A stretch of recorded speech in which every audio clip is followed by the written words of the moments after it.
kanamo. And then karon mga kaigsunan, nasa linya si Lieutenant Colonel Miner Gutierrez, ang Battalion Commander sa 2nd Field Artillery Battalion nga naa karon dito sa lungsod sa Quezon, probinsya sa Bukidnon. Di nagpahigayon og live fire exercises alang ngadto, and then dili lamang live fire exercises kundi doon na po'y outreach program nga ginahimo karong nga kasamtangan dito. Sir Gutierrez, sir, maayong buntag, sir. Hello, magandang umaga po sa ating lahat. Okay. Tagapakinig. Opo, live po tayo ngayon, sir, no, sa DXRD Sunshine Radio, ang isiminay ni Pastor Apollo si Kibuloy sa programang Katambayayong sa Kalinaw, Katambayayong sa Katawan. Sir, ano po ang salamat po muna, sir, no, sa pagpapaunlak nyo po dito sa programa natin para po malaman din ng mga mamayan yung mga ginagawa din nating mga outreach program para sa ating mga mamamayan din po. Sir, ang matanong ko lang, sir, ano po yung layunin ng 2FAB, sir? At patuloy nating ginagawa yung live fire exercises, at bakit dyan sa Quezon napili ho nating lugar para isagawa ito, sir?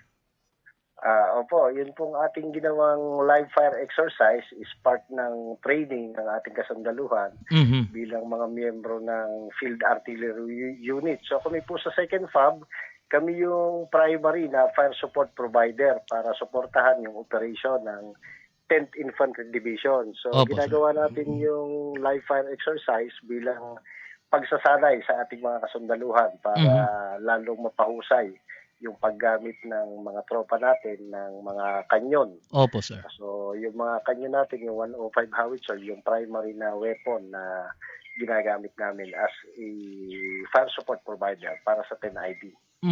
Medyo kakaiba yata yung live fire exercises natin dyan sa Quezon, sir, kasi may kalinsabay na outreach program, and then 2 araw itong outreach program na yata ito, sir. Opo, tuwing magkakanda kami ng live fire exercise, pinipilit naming masabayan ito ng ibang activity gaya ng community outreach program para hindi lang yung pagsasanay namin ang natutuunan ng pansin, sa ganun din matulungan yung immediate na community na pinupuntahan namin para hindi naman matakot sila sa mga activity namin, para mas mapalapit yung ating Philippine Army, yung ating kasandaluhan sa mga kanayunan. Opo. So yung ating ginawang outreach program, napakaraming nakinabang, nag-benefit dito. May mga partner organization na sumama sa atin, naghatid ng medical and dental mission. Yung ibang army units nag-provide din ng ibang services, free haircut. Yung ibang NGOs nagbigay ng mga food packs, libreng school supplies, mga libreng tsinelas, at nag-feeding program po tayo doon. And ganun din, nagbigay ng konting entertainment dun sa baryo ng barangay ng Dilapa, Santa Cruz, sa Quezon, Bukidnon. At nakita natin na natuwa yung mga tao, at makita natin na lalo silang napapalapit na nagtitiwala sa ating mga kasandaluhan. At sa kagabi yata may ginawang fireworks display ang local government unit? Hindi po yun Ay, ano pala yun, sir? Display. Bale, nagpaputok tayo ng illumination round. Okay. Yung pampailaw na ginagamit natin yan during operation para pailawan yung target. So maganda siya, ang daming nanood, nakita nila. Parang gano'n niya, parang fireworks. Parang fireworks. Oo, ang liwanag niya. So ilang rounds lang naman yun. Part ng training yun. Okay, part ng training. Civilian. Ang pinarating kasi sa amin na fireworks display, yun pala yung ano natin, sir, ano po. Anyway, sir, before pa itong ginawa itong live fire exercises, siyempre ang 10th Infantry Aguila Division, I think naka-focus military operation on the Bukidnon site, sir, no? Kasi dito sa Davao region is we are declared as insurgency free 1 year ago, sir, no? And then until now, sustainment operation ang 10ID. Now, ang focus military operation nasa Bukidnon area, particularly in Quezon, para hindi ho na nagtaka or may takot yung mamamayan ng Quezon na bakit may biglang sumabog. May coordination pong ginawa ang 2FAB doon sa mga community na LGU, sir. Opo, nakipag-coordinate kami sa mga barangay na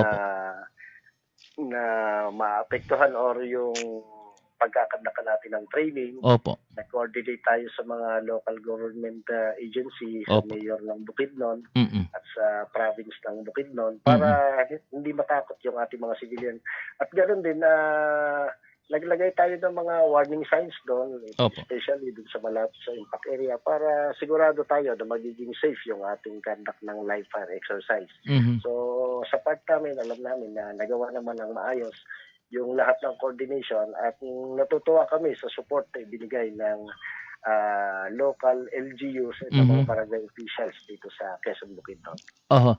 Ang military operation dyan sa Quezon, sir, o sa Bukidnon area na sakop ng 10ID operation ay kinakailangan ba na gamitan ng kanyon, ng TUFAB, or hindi naman siguro, sir? So kami sa part namin, kaya kami nga nagsasanay para always ready tayo. Okay Lagi po. tayong handa na Opo. anytime na kailanganin tayo ng 10th Infantry Division Yes, sir. para sa kanilang combat operation, ay kaya nating mag-deliver, mag-provide ng fire support. Hindi namin, kung sa part nga namin, sinasabi namin na as much as possible, ayaw na sana namin gamitin itong kanyon sa Opo. kapwa natin Pilipino hanggat Opo, sir. maaari.